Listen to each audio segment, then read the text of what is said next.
Welcome back. Some of the times in the previous steps, you saw that even for read-only methods, we added in a transactional. Do we really need a transactional on read-only methods? Do we need to run read-only methods within a transaction? Let's try and answer that in this specific small video. Let's consider there are two entities, right? User and comment. So let's say user is posting a lot of comments on, let's say, his friend's post or whatever. So we have user and comment.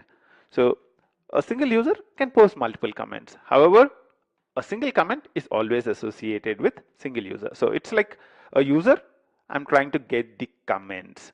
So we have a simple read-only method in here, right? So I have em.find user, I'm trying to find the user, and I'm getting the list of his comments. Aha, friends, comments actually. Let's say, yeah. So we are trying to get the list of his comments. So let's say there is no transaction here. So if there is no transaction, what happens is em.find user.class. So we are trying to get the user, specific user with an ID 1. This executes successfully. So I would get the user details back. So entity manager would provide the user details. However, you'd see that this line would throw an exception. The first question in your mind might be, why does this line succeed? Why does line 8 succeed and line 10 fail? Because we don't have a transaction until now. This is not having a transactional. So this is not running within a transaction. But why does line 8 succeed and line 10 fail? The thing is, in line 8, what we are using is an entity manager. So we are using entity manager to find the class and retrieve the details back. We are using entity manager to find the entity. The thing is, in entity manager, there is a default transaction that you would make use of.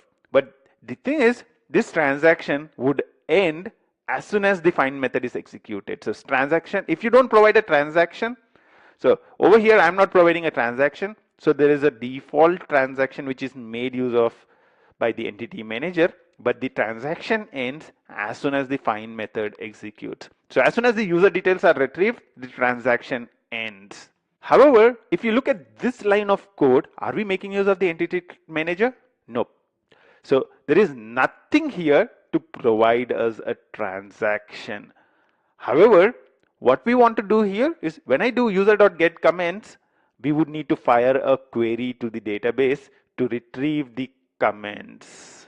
Let's assume that there is no eager loading in here. Let's assume that the comments are lazily loaded. I would need to really fire a query to the database to get the comments back. If I want to fire a query to the database, I need a connection to the database and I need a transaction. Without a transaction, you don't have a connection to the database, so you would see that this line would fail. The main difference between these two lines is the fact that here I'm using the entity manager to retrieve the details. Here I'm not using the entity manager. I am using the fact that user is already connected to comments. I've established a many-to-one relationship between the user and the comments, and I'm planning to use that relationship to retrieve the details.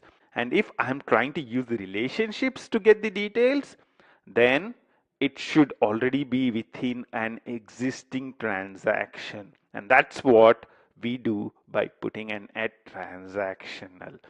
So the important thing for you to realize is the fact that as long as you're firing queries through the entity manager, it's fine. You are hunky and dory. Your read-only methods do not really need a transaction. But the moment you're trying to use an indirect way, a relationship, for example, to fire the query, then you definitely need a transaction. And that's what we provide through the add transactional. I would recommend you to try and play around with one of the relationship you have established already. Take a couple of entities which already have relationship between them and try and play around with it to explore this further. Until next step, bye bye.